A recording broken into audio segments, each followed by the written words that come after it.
ایمان کا معاملہ آتا، اللہ کے حدود کا معاملہ آتا،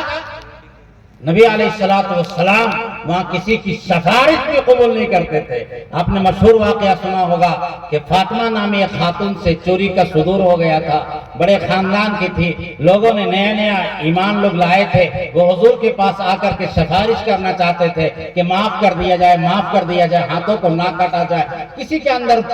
طاقت نہیں تھی کہ حضور کے سامنے جا کے سفارش کرے۔ حضرت اسامہ ابن زید رضی اللہ تعالیٰ عنہ حب النبی مشہور تھے، حضور کے محبوب تھے، ان سے لوگوں نے کہا تم جا کر کے سفارش کر دو۔ وہ گئے، نبی علیہ السلام کا چہرے انور سرخ ہو گیا، ممبر تشریف لائے اور فرمایا اتصفیو فی حد من حدود اللہ، کہ اللہ کے حدود کے بارے میں تم سفارش کرتے ہو؟ خدا کی قسم فاطمہ بنت محمد سے بھی اگر بالفرض و محال چوری کا صدور ہوتا تو اللہ کے دین کے حدود کے لیے، اللہ کے احکامات کے لیے اس کا بھی ہاتھ کاٹ دیتا۔ میں اللہ کے حدود کے بارے میں کبھی بھی کسی کو معاف نہیں کر سکتا، لیکن نبی علیہ السلام نے اپنی ذات کے لیے کبھی کسی سے بدلہ نہیں لیا۔ جب مکہ فتح ہوا، تمام وہ لوگ جو حضور کی گالیاں دینے والے تھے، جنہوں نے حضرت زینب کا تیر چلایا تھا، جو اونٹ سے گر گئی تھی، حمل ساقط ہو گیا تھا، نبی علیہ السلام کو اپنے گھر سے نکلنا پڑا تھا، جنہوں نے قتل کرنے کی سازشیں کی تھی، طائف میں وہ لوگ جنہوں نے پیر کو لہولہان کر دیا تھا،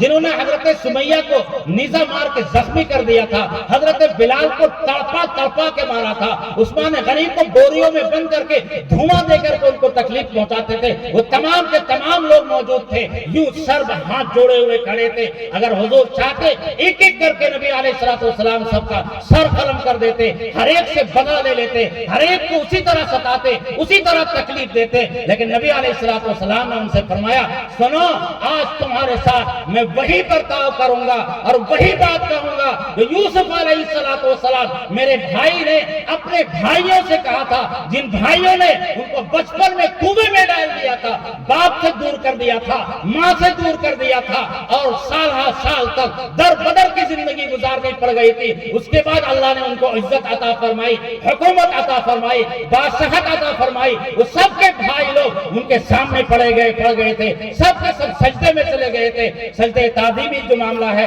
سب کے سب چلے گئے تھے، لیکن یوسف علیہ السلام نے فرمایا تھا اے میرے بھائیو، آپ لوگوں نے میرے ساتھ ظلم و ستم کیا، لیکن نبی کا طریقہ بدلہ لینے کا نہیں ہے، نبی کا طریقہ معاف کرنے کا ہے۔ جاؤ، لا تثریب علیکم اليوم انتم الطلقاء، سب کو میں نے معاف کر دیا، کوئی کسی پر گرفت نہیں ہوگی۔ نبی علیہ السلام نے فرمایا میں تم سے بھی وہی کہتا ہوں، جاؤ سب کو میں نے معاف کر دیا۔ جن لوگوں نے مجھے گالیاں دی، ستایا، ظلم و ستم کے پہاڑ توڑے، مکہ سے نکلنے پر مجبور کیا، مجھے اپنے وطن سے نکلنے سے مجبور کیا، لا تثریب علیکم اليوم، کوئی کسی کو گرفت نہیں ہوگی، انتم الطلقاء، سب کے سب آزاد، چاہے تم ایمان لاؤ یا نہیں لاؤ، کوئی ہمیں مطلب نہیں ہے، میں نے سب کو معاف کر دیا۔ سل من قطعک واعف عمن ظلمک واحسن الی من اساء الیک، جڑ جاؤ جو تم سے کٹے، معاف کر دو جو تم پر ظلم کرے، تیرے ساتھ جو برا برتاؤ کرے